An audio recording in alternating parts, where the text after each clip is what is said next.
చేస్తున్నామో లేదో తెలియదు.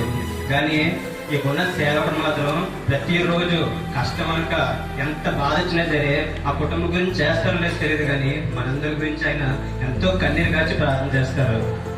ఈ రోజు నేను ఇక్కడ ఎలా ఉన్నానంటే మరి ఆయన ప్రార్థనే కారణం. ఎందుకంటే నేను ఒక 5-6 నెలల కింద సంఘం మానేశాను. కొంతమంది చెప్పిన మాటల వల్ల మానేసి లోకంలో కలిసిపోయాను. లోకంలో కలిసిపోయిన తర్వాత విగ్రహాలను కూడా పని అయిపోయాను. ఇంకా ఏ సంఘానికి వెళ్ళలేదు. ఇంకా మానేసిన తర్వాత ఆయన ఎంతో కొంచెం నమ్మకం కలిగి మా గురించి ప్రార్థన చేస్తూ ఉంటే ఆయన చూపిస్తున్నారు. ఆయన నా కోసం, నా కుటుంబం గురించి ఎంతో కన్నీరు కాచి ప్రార్థన చేస్తున్నారు. కానీ దర్శనం నాకు చూపిస్తున్నారు.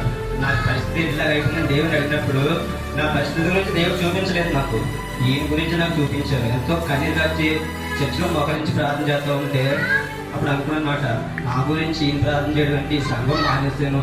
సంఘం మానేసిన తర్వాత